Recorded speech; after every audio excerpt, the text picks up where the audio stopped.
I feel full of energy.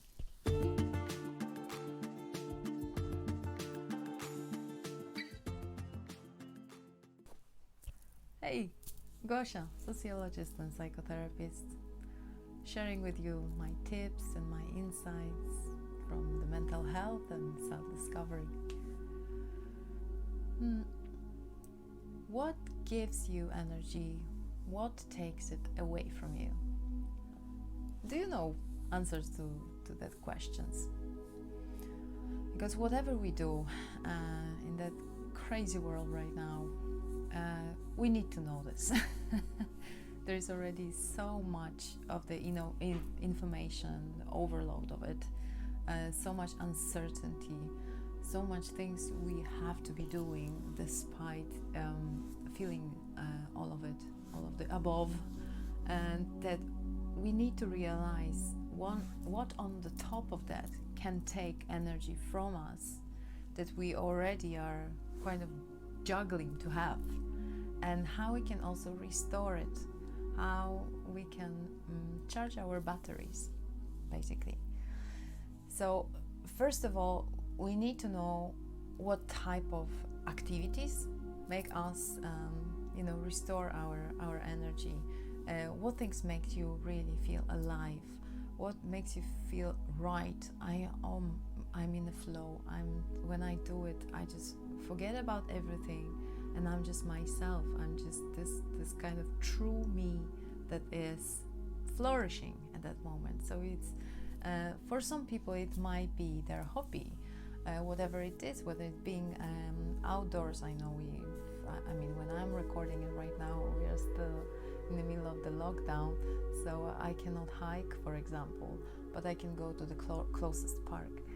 For some people it will be being outdoors, being in the nature. For some people it's going to be something related to art that they do behind their closed door, so they need to just zone out and just focus in on what they are doing manually, or painting, whatever it is, or playing.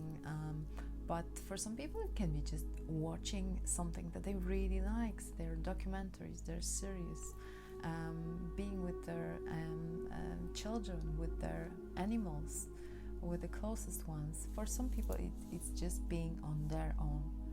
So find out what it is for you, and then also know what takes your energy the quickest, the most. Is it listening another half an hour of news, or watching some of the relation of the people that know what's going to happen, or their darkest predictions, or about some documentaries about misery of other people? Like, for some reason a lot of people like watching other people suffer, but probably most of them, they feel their attention being dragged of them when they see that somebody is hurt. Or so just be mindful, start observing.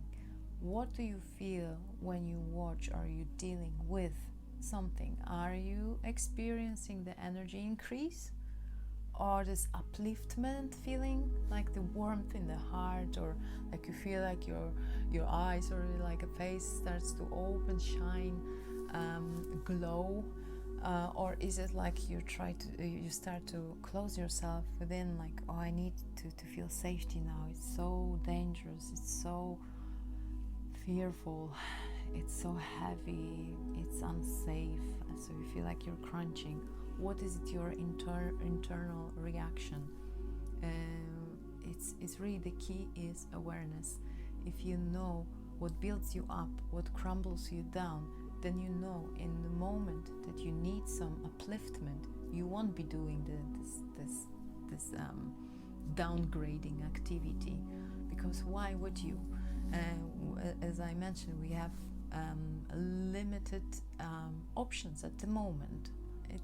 I'm sure it's not going to be always like that, but at the moment we need to really calculate what can we do in this limited options we have. So observe what uplifts you the most, What drags you down most? And if you need upliftment, don't do this one. do the first one, and just observe yourself, because often we have some kind of hints of intuition.